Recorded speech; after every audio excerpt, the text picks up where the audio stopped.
Hi, I'm Daniel. I'm the game designer for Ancient Sands, and I'm going to walk you through the rule set for the game. What you see here are the final components for the game. We've had them printed with the printer that we are going to be using, so this is exactly what you're going to get in the box. Inside you'll see a couple different types of cards. We have treasure cards that come in 3 different tiers. The tier 3 ones are the hardest to get and the most valuable, all the way up to the tier 1s, which are very easy to get, but typically don't affect the game too much. You also have a stack of worker cards. These are the cards you're going to be drawing and playing every turn in order to progress and dig up the treasure cards. And then we have event cards, which is a highly recommended but optional part of the game. We say that you shouldn't use this for your first couple games as you get the feel for what everything does, but later on they add a lot to the replayability and the randomness that you'll encounter throughout the game. So let me walk you through a little bit of setup. The first thing you're going to want to do is build a 4x4 of the tier 3 cards after shuffling them, of course. So we have this nice little setup here. And then once this is done, you're going to repeat this with the tier 2 cards on top of it. And then the tier 1s after that. So this forms the dig site, which is where the game takes place. This is where you're sending your workers out to. This is where you're recovering treasures from. This is basically the board of the game. So when you start off, the only thing that is visible are the tier 1 cards. So the next thing you're going to want to do is give every player a single worker after shuffling the deck. So we deal out workers to everyone. And if you're playing with the event cards, you're going to want to cycle through these quickly to find a clear day event card and put that on top, as the first event is always a clear day. Actually, you want to set it aside, shuffle up, and then put it on top, so that we don't know the order of anything. So then, the owner of the game determines who goes first. They just pick someone. Usually it's them. And the first thing that happens every round with the first player is the event card is drawn.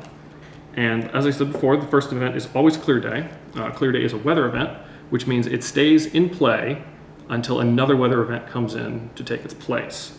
Other events that happen typically look like this, and they only trigger for 1 round.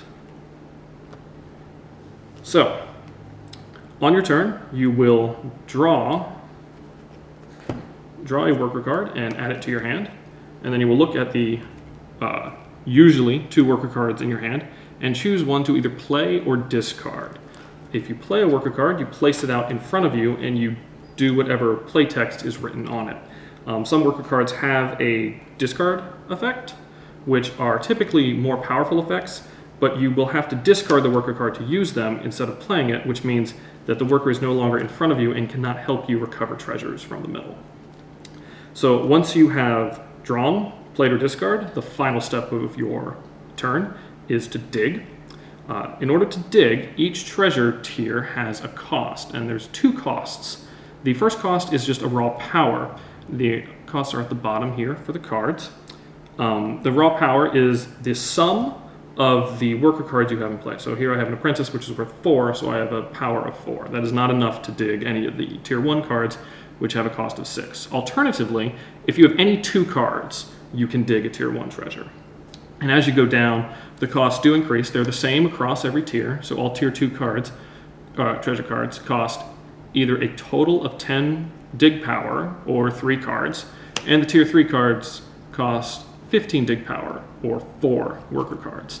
Very hard to get, but very powerful. The general risk as you go down increases as well, with tier 1 cards almost guaranteeing you a point for very little investment, whereas tier 3 cards, while they could be massive payoffs, a lot of the cards are situational and you might not want them depending on how the game's been progressing. So it's typically good to play cards like the Apprentice here, which lets you, when you play him, flip a card face up so that everyone sees it, or if you discard the Apprentice, you can secretly look at a card so you know what's there.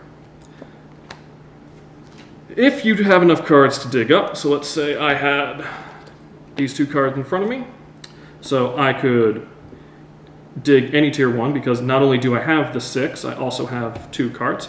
The first thing you do is you flip the card up if it's face down, and you read out any of the text. These are ancient coins, and they say if I used at least 2 workers to dig them, which I did, I get to take another turn. So that's always good. you recover the card, goes in front of you, and then you discard all of your workers in play. So if I had 4 workers and I dug a tier 1 card, they all are still discarded. So it's very important that you manage the risks of holding on to workers, going for the valuable tier 3 things, and the penalty of having to dig a low tier card and losing everything. Now, how would you be forced to do that? So there is a very, very, very important rule which drives the core of the game, and that is if you can dig during your dig phase, every single visible and unlocked treasure you have to dig. So what does that mean? Visibility is basically the top card of every pile. Anything underneath is not visible, it's not a valid target for a dig. For certain other effects, the top card of the worker deck and the event deck are also considered visible and can be targeted. The second part, which is locked, the card has to be unlocked for it to be a valid dig target. All cards start off unlocked, and throughout play, there will be several worker cards or treasure cards that will cause treasures to become locked. When they're locked, you turn them 90 degrees. If they're face up, you still just turn them 90 degrees. And a locked card cannot be interacted with in any way except by being unlocked by other cards, such as this thief. I could discard him to unlock a treasure card. And then if I had enough cards in front of me, I could dig it immediately that turn. Locking tier 3 cards is usually a really good way to prevent people from getting them, as if you have enough workers, you usually do not have a way to unlock the card and not be able to dig that turn. So if you can dig everything available, you have to dig. So this keeps the game moving. It also leads to some wonderful plays, whereas if I'm holding on to stuff because I want this tier 3 card, because let's say I looked at it and I know it's really good and will really help me, there are several worker cards that we can hopefully find, like the Adventurer, which allows you to move a treasure to any other stack. So say the person before me sees that I'm doing this, like I have 3 cards out, I'm clearly going to have to play a 4th one.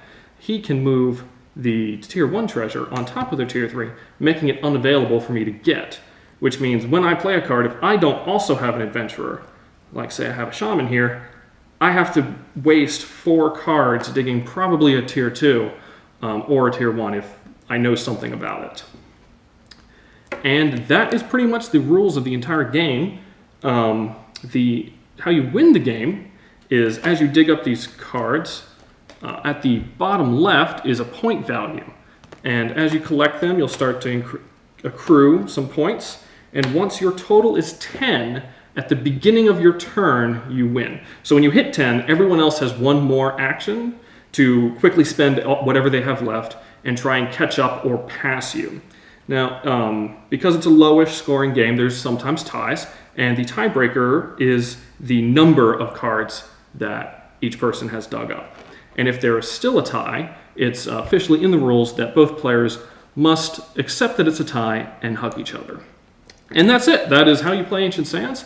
Thank you for watching. I hope if you are watching this during our Kickstarter project that you back us and help us make this reality. And if you're watching it after us to learn how to play, then we've been a great success, and I thank you for picking up our game.